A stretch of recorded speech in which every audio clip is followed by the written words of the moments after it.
Welcome back na naman dito sa akin channel. Panibagong video na naman tayo ngayon na ibabahagi ko sa inyo. Ito'y simpleng gabay at simpleng pamamaraan. At kung bago sa channel ko ay huwag niyo pong kalimutang mag-subscribe at pindutin ang notification bell para palagi kayong updated sa mga bago kong videos. Ikaw na lang ba palagi ang nag-iisip sa kanya? Ni halos hindi ka na makakatulog dahil sa palagi mo siyang iniisip at palagi mo siyang inaalala. At nagtaka ka na lang dahil biglaan ang hindi niya pagpaparamdam sa'yo. Hindi na talaga siya nagtitext, tawag o chat sa'yo. Kaya naisipan mo kung ikaw ay mahal pa rin ba niya at kung ikaw ay iniisip pa rin ba niya.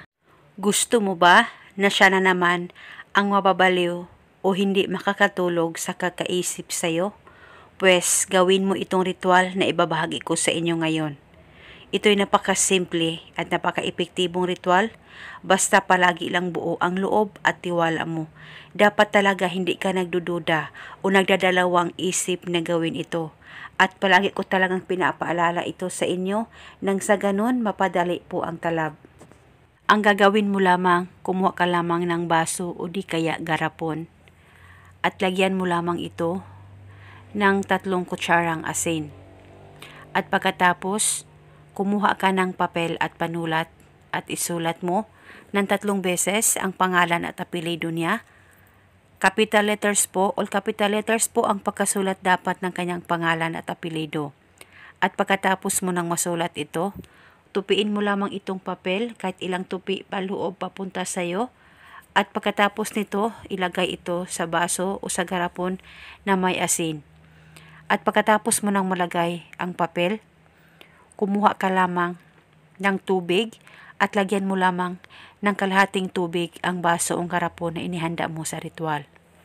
At hawakan mo itong baso o garapon, mag-focus at mag-concentrate ka, pagkaisipin mo siya ng maigi at ibulong mo lamang ang mga salitang ito.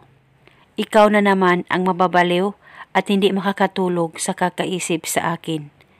Ibulong mo lamang ito ng 3 beses. At pagkatapos, itago mo na itong ritual sa safe na walang makakakita at makakaalam.